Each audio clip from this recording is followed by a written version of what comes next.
Halo semuanya dan selamat datang. Coba deh pikirin sebentar. Hari ini aja Anda mungkin udah ngirim email, nonton film di Netflix, atau nyimpan foto ke Google Photos. Kalau iya, selamat, Anda udah pakai yang namanya cloud. Kita tuh pakai ini setiap hari loh, tapi seringnya kita nggak bener-bener sadar apa sih itu sebenarnya. Nah, di sini kita bakal coba kupas tuntas misteri di balik kata cloud ini.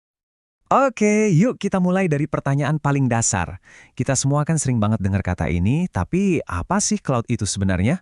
Apakah ini beneran awan yang ada di langit? Ya, bukan dong. Jawabannya ternyata jauh lebih simpel dari yang kita kira. Beneran, sesimpel itu. Jadi gini, waktu Anda menyimpan sesuatu di cloud, itu artinya Anda sebenarnya lagi naruh file Anda di hard drive komputer atau server punya perusahaan lain. Bisa jadi servernya Google, Amazon, atau Microsoft. Dan komputer raksasa ini, atau yang kita sebut data center, lokasinya bisa jadi ribuan kilometer dari tempat Anda sekarang.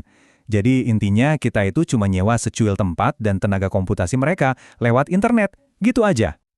Oke. Kalau cuma komputer orang lain, terus kenapa ini jadi heboh banget?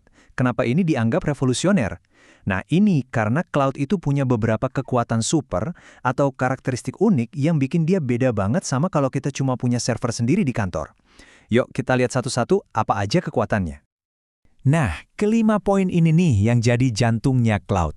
Pertama, layanan mandiri sesuai permintaan. Artinya, Anda bisa pesan server baru dalam hitungan menit. Tinggal klik-klik aja, nggak perlu telepon orang IT. Praktis banget. Kedua, akses jaringan yang luas. Ini yang bikin kita bisa buka file kerjaan dari laptop, HP, atau tablet dimanapun kapanpun, asal ada internet. Ketiga, pengumpulan sumber daya. Nah, ini cerdasnya. Penyedia cloud itu punya ribuan server, terus mereka bagi-bagi ke jutaan pelanggan. Jadinya efisien dan biayanya bisa ditekan. Terus ada elastisitas yang cepat. Ini keren banget. Bayangin toko online Anda tiba-tiba viral. Anda bisa langsung naikin kapasitas servernya saat itu juga. Besoknya udah sepi, turunin lagi. Fleksibel abis. Terakhir, layanan terukur. Ini yang paling disuka. Anda cuma bayar apa yang Anda pakai. Nggak ada lagi tuh beli server mahal-mahal yang akhirnya nggak kepake. Hemat. Oke, kita udah paham nih konsep dasarnya. Sekarang, cloud itu nawarin layanan dalam beberapa paket yang berbeda. Biasanya kita kenal dengan istilah as a service. Nah, biar gampang ngertinya, kita bakal pakai analogi yang dijamin bikin lapar. Betul, kita bakal ngomongin soal pizza. Mungkin kedengarannya aneh ya, tapi analogi pizza as a service ini bener-bener cara paling gampang buat nangkep bedanya model-model layanan cloud. Intinya sih soal seberapa banyak kerjaan yang mau kita lakuin sendiri dan seberapa banyak yang kita serahin ke tukangnya. Coba kita lihat tabelnya. Paling kiri, on-premises. Ini ibaratnya Anda bikin pizza dari nol di rumah. Anda harus siapin dapur, oven, beli bahan, ngulenin adonan, masak, semuanya Anda kerjain sendiri. Ribet kan? Nah, geser satu, ada IaaS atau Infrastructure as a Service. Ini kayak Anda beli adonan pizza instan yang udah ada toppingnya. Vendor nyiapin bahan mentahnya, tapi Anda tetap harus manggang sendiri pakai oven Anda dan nyajiin di meja Anda. Kerjaannya udah berkurang. Lanjut, ada PaaS, Platform as a Service. Ini kayak pesan pizza delivery. Pizzanya datang udah jadi dan panas, tinggal dianterin. Tugas Anda cuma nyiapin piring sama minumannya. Makin gampang kan? Nah, yang terakhir, SaaS, Software as a Service. Ini sama kayak Anda makan di restoran pizza. Anda tinggal datang, duduk, pesan, makan, semuanya udah diurusin sama restorannya. Paling gampang. Nah, yang keren dari analogi pizza tadi itu ternyata pas banget buat ngejelasin konsep teknis yang penting banget di dunia cloud. Namanya model tanggung jawab bersama atau Shared Responsibility Model. Kalau Anda lihat diagram ini, di paling kiri, yang on-premise atau bikin pizza sendiri, semua kotak itu tanggung jawab Anda, dari listrik sampai aplikasinya.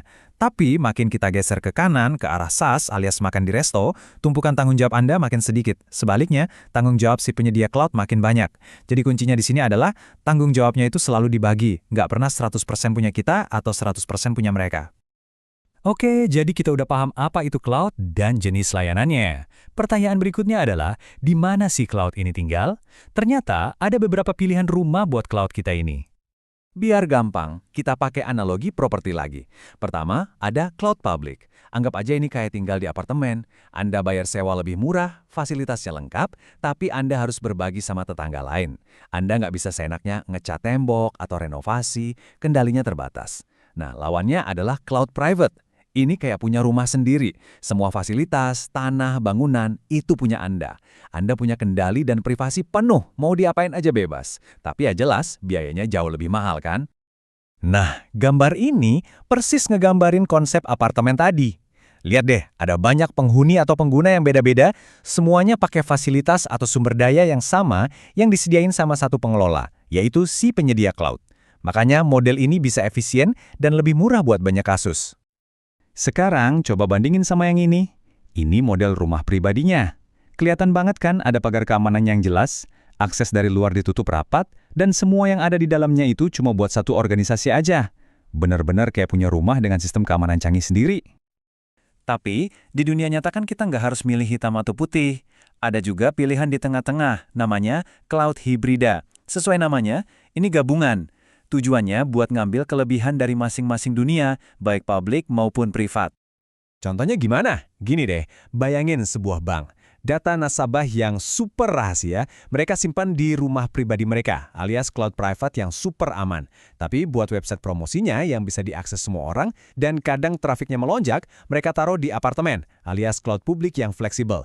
Nah, model hibrida ini yang ngejembatanin keduanya, biar bisa ngobrol dengan lancar. Cerdas kan? Oke, kita udah ngebahas banyak banget, dari apa itu cloud sampai di mana rumahnya. Sekarang, kita balik lagi ke salah satu poin paling krusial yang harus kita pegang kalau berurusan sama cloud. Kita lihat lagi diagram tanggung jawab bersama ini. Kenapa? Karena ini fundamental banget. Nggak peduli Anda pilih layanan yang mana, mau IaaS, PaaS, atau SaaS, tanggung jawab itu selalu dibagi. Gini cara gampangnya, si penyedia cloud bertanggung jawab atas keamanan dari cloud. Maksudnya, keamanan gedung data center, listrik, pendinginnya. Tapi kita sebagai pengguna bertanggung jawab atas keamanan di dalam cloud. Data kita sendiri, siapa aja yang boleh akses, password kita. Nah, ngerti di mana garis batas antara tanggung jawab mereka dan tanggung jawab kita, itu kuncinya. Jadi, ini mungkin pertanyaan penutup buat kita semua renungkan. Di dunia yang sekarang serba cloud, di mana kita makin sering nitipin data dan hidup digital kita demi sebuah kemudahan, kita harus mulai nanya ke diri sendiri. Pada akhirnya, siapa yang benar-benar bertanggung jawab atas data kita? Apakah kita sudah cukup paham di mana batas antara kenyamanan dan kendali atas aset kita yang paling berharga? Sesuatu buat dipikirin ya. Terima kasih banyak udah menyimak pembahasan ini.